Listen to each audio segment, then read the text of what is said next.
Hari ini kita belajar tema 6 menuju masyarakat sejahtera. Subtema 1, masyarakat peduli lingkungan. Pembelajaran 2, tonton sampai habis ya, jangan di skip.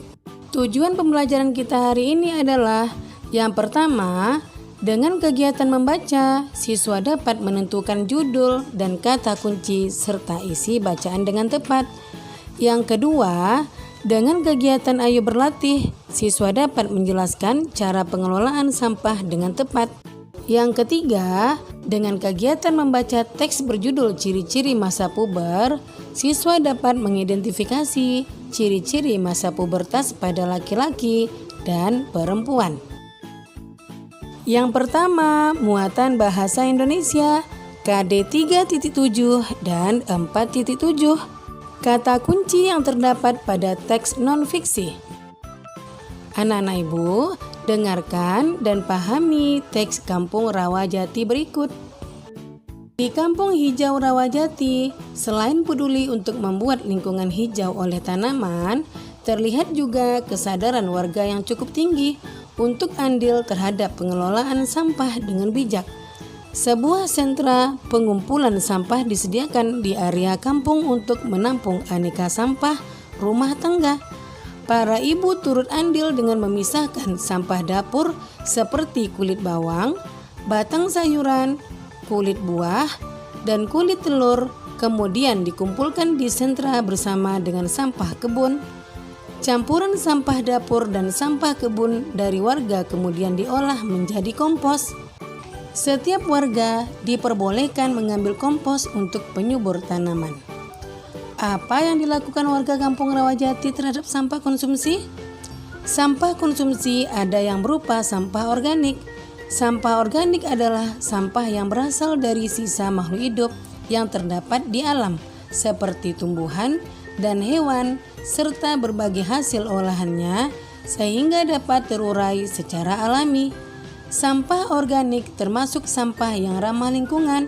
Di Kampung Rawajati tidak akan ditemukan gunungan sampah, sisa makanan yang menimbulkan aroma tidak sedap. Mengapa demikian? Beberapa warga memiliki lubang biopori atau lubang resapan di halaman rumah. Sampah sisa makanan tiap hari dituang ke dalam lubang biopori dan dibiarkan membusuk di sana. Ketika kelak membusuk, sampah-sampah tersebut akan menjadi penyubur tanah di sekitarnya. Ada juga sampah konsumsi berupa sampah anorganik, yaitu sampah yang tidak akan dapat terurai oleh bakteri secara alami.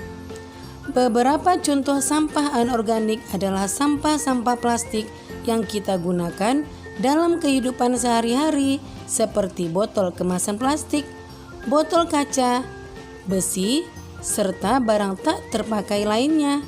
Warga Rawajati memiliki bank sampah sebagai tempat menyetorkan sampah-sampah jenis ini. Setiap minggu, sampah yang terkumpul di sentra diambil oleh beberapa pengepul untuk dibawa ke tempat pengolahan akhir. Pengelola bank sampah mengeluarkan daftar harga beli untuk tiap kilogram sampah yang disetorkan warga. Semakin banyak warga menyetorkan sampah, tentu semakin bertambah pula saldo tabungan sampahnya. Selain mengurangi tumpukan sampah, warga pun senang karena memperoleh manfaat dan keuntungan berupa uang dari sampah yang dihasilkannya. Bahkan, beberapa anak memiliki tabungan sampahnya sendiri. Mereka berlomba mengumpulkan botol dan kemasan plastik untuk menambah saldo tabungan. Sebagian dari sampah anorganik juga dikumpulkan warga untuk diolah menjadi aneka kerajinan yang bernilai jual. Vas bunga, alas gelas, dompet, serta tas dirangkai cantik dari aneka botol plastik dan kemasan bekas. Kegiatan ini dilakukan oleh beberapa ibu di waktu luang mereka, mengisi waktu, mengurangi tumpukan sampah, dan menambah uang belanja tentunya menjadi hal positif yang bermanfaat bagi warga dan lingkungan. Nah, anak-anak ibu, setelah kamu memahami teks yang telah ibu bacakan tadi, jawablah pertanyaan berikut. Mari cocokkan jawabanmu dengan jawaban ini.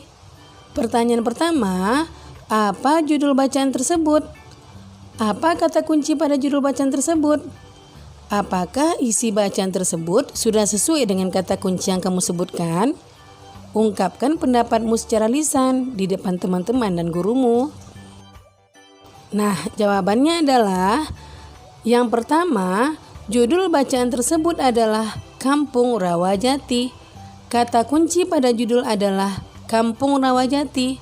Isi bacaan berdasarkan kata kunci yaitu kondisi lingkungan di Kampung Rawajati. Kemudian pertanyaan kedua, bagaimana dengan pengelolaan sampah di sekitarmu? Apa yang dapat kamu lakukan terhadap sampah di rumahmu? Jawabannya adalah sampah di daerahku dikelola dengan baik. Sampah organik diolah menjadi pupuk. Sampah anorganik diolah menjadi benda kerajinan. Misalnya tas dari bekas kemasan deterjen. Nah, bagaimana Nana Ibu? Apakah jawabanmu benar? Tentu benar ya. Yang kedua, muatan SBDP KD 3.2 dan 4.2. Pengertian interval nada.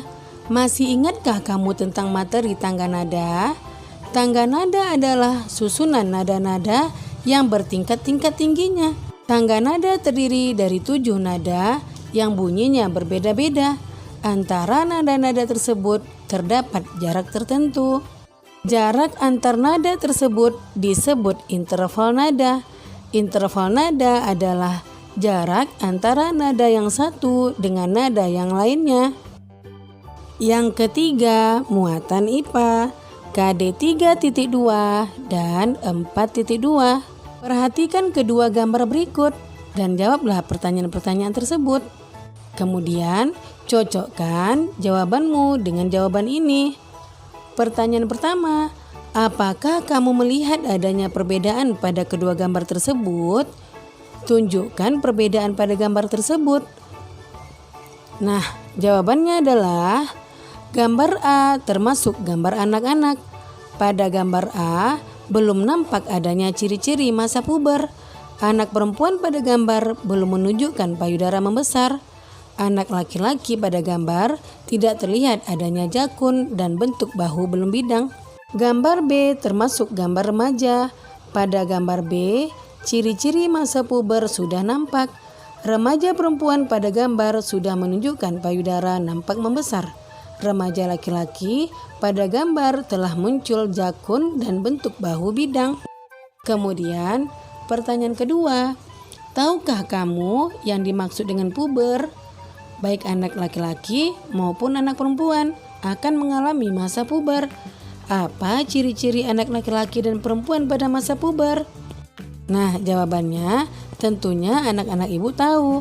Masa puber adalah tahap perkembangan manusia di mana pada masa ini terjadi perkembangan organ reproduksi. Anak laki-laki maupun anak perempuan akan mengalami masa puber. Berikut ciri-ciri anak laki-laki dan perempuan pada masa puber. Yang pertama, ciri-ciri anak perempuan pada masa puber. Tumbuhnya rambut halus pada ketiak dan alat kelamin. Yang kedua, suara jadi melengking. Yang ketiga, payudara membesar.